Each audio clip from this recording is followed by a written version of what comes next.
कि Rouse Avenue court ने सोनिया गांधी को उस मामले में नोटिस भेजा है जिसमें दावा किया गया है कि उनकी भारतीय नागरिकता मिलने से पहले ही 1980 के वोटर लिस्ट में उनका नाम जुड़ गया था। इसी को लेकर सियासी घमासान भी तेज है। कांग्रेस इसे बेबुनियाद बता रही है, जबकि बीजेपी इस मुद्दे पर कांग्रेस पर हमलावर है। पूरा मामला समझने के लिए देखिए रिपोर्ट।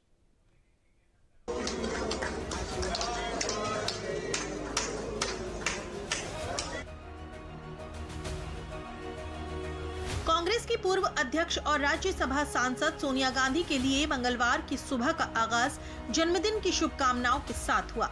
किसी ने सोनिया गांधी की तस्वीर के सामने केक काटकर उनके जन्मदिन की खुशियां मनाई, तो किसी ने सोशल मीडिया पर पोस्ट के जरिए उन्हें बधाई दी। लेकिन दोपहर बाद आसमान में सूरज चढ़ने के साथ दिल्ली की राउज एवेन्यू कोर्ट से एक ऐसी खबर सामने आई जिसने सोनिया गांधी के जन्मदिन पर उनकी भारतीय नागरिकता को लेकर सियासी तपिश बढ़ा दी। राउज एवेन्यू कोर्ट ने कथित तौर पर बिना भारतीय नागरिकता के लिए वोटर लिस्ट में नाम शामिल कराने के मामले में सोनिया गांधी और दिल्ली पुलिस को नोटिस जारी किया है। सोनिया गांधी को ये नोटिस एक याचिका पर सुनवाई करते हुए जारी किया गया है। दरअसल वकील विकास त्रिपाठी ने कोर्ट में रिवीजन पिटीशन दायर की थी।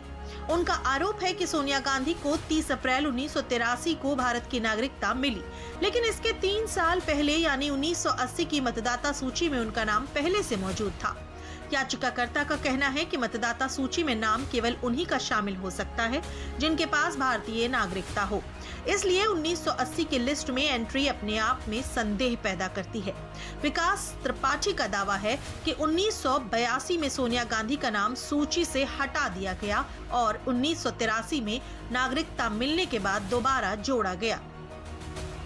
शिकायतकर्ता विकास त्रिपाठी ने कोर्ट से पुलिस जांच कर एफआईआर दर्ज कराने की मांग की है, ताकि ये स्पष्ट हो सके कि मतदाता सूची में नाम कैसे और किन आधारों पर जोड़ा गया। हमारी शिकायत ये है कि Sonia Gandhi ji before citizenship electoral road में 1980 में अपना नाम डलवाया था। ये भारत की नागरिक 1983 में बनी थी और 1980 में कौन सा ऐसा इन्होंने डॉक्यूमेंट लगाया, कौन सा पेपर लगाया कि ये 1980 में इलेक्टोरल रोल में इनका नाम आ गया। लेकिन ये इसके साथ कितने लोग जुड़े हुए थे, इसमें कितना लोग इन्वॉल्व थे, ये तो जांच का विषय है। इसीलिए इसमें दिल्ली पुलिस को भी नोटिस हुआ है। दिल्ली पुलिस को भी बताना पड़ेगा कि उस समय क्या डॉक्यूमेंट लगाए गए हैं, क्या नहीं लगाए गए हैं, ये आएगा नोटिस। अभी ये यही बताएंगी। 6 जनवरी को इनको आना पड़ेगा, कोर्ट में पेश होना पड़ेगा। यही बताएंगी इन्होंने देश रात इसके साथ मिलकर कितने लोगों के साथ फ्रॉड किया हुआ है।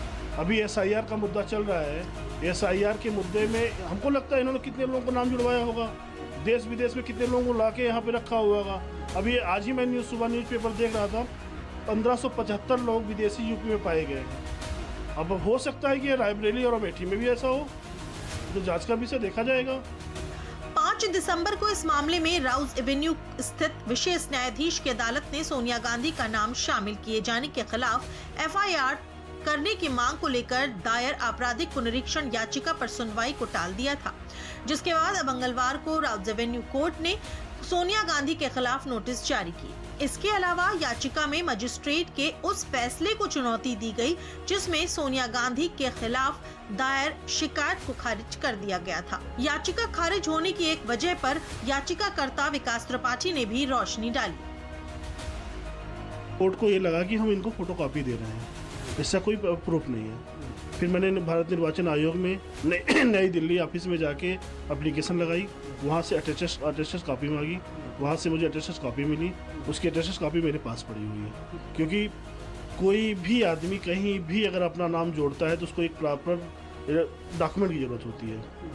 और जब ये 1983 में भारत की नागरिक बनी है, उससे पहले ऐसा कौन सा डॉक्यूमेंट लगाया, कैसे नाम आया? बिना कुछ फर्जी डॉक्यूमेंट लगाए वोटर लिस्ट में नाम तो आएगा नहीं। एक सामान्य आदमी कोई अपील जाता, पहले उसे कार्ड मांगा जाता है। वहीं कोर्ट से नोटिस जारी होने के बाद इस पर सियासी विवाद भी खड़ा हो गया। कांग्रेस सांसद प्रियंका गांधी ने आरोपों को निराधार बताया, तो वहीं बीजेपी सांसद कंगना रनौत ने कांग्रेस पर निशाना साधा। बिल्कुल झूठ है, बिल्कुल झूठ है। उन्होंने वोट तब डाला जब वो सिटीजन बनी। प्रमाण दिखाएं।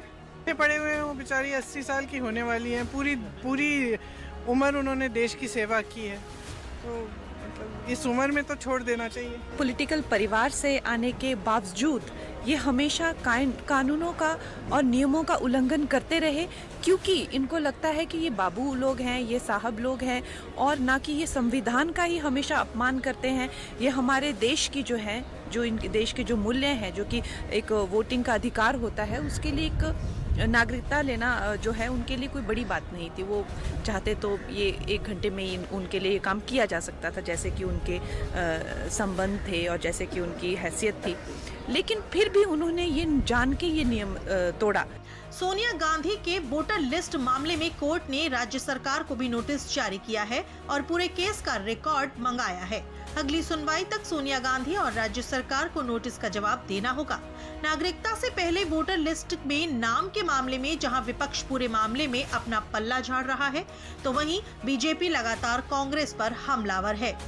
उसका जवाब तो नोटिस की तरह देंगे, लेकिन कोर्ट ने सुमोटो तो लिया नहीं।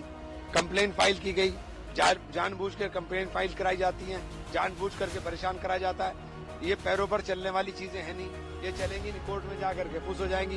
बस हाइडलाइन बनानी है, कुछ ना कुछ करके नैरेटिव। थर्ड पार्टी ने पिटीशन लगा के केस किया था, उनके वकील ने आज कोर्ट में दलील यह पेश की, जिसके बाद नोटिस इशू हुआ कोर्ट का, और दलील यह था कि अगर 1980 में जब सोनिया गांधी भारतवर्ष की नागरिक नहीं थी और उसके बावजूद नई दिल्ली पार्लियामेंट्री सीट में इलेक्टोरल रोल में आदरणीय सोनिया गांधी जी का नाम आता है, उसका अर्थ है कि कहीं न कहीं some documents must have been forged. कुछ डॉक्यूमेंट्स फोर्ज किए गए होंगे। नकली दस्तावेजों के आधार पर सोनिया जी भारत की नागरिक नहीं होने के बावजूद इलेक्टोरल रोल में उनका नाम आया था। बहरहाल राउज एवेन्यू कोर्ट ने बिना भारतीय नागरिकता के नाम शामिल कराने के आरोपों पर 6 जनवरी 1926 को अगली सुनवाई की तारीख तय की है। लेकिन इस मामले के आने के बाद सियासी बयानबाजी रफ्तार में दिख रही है।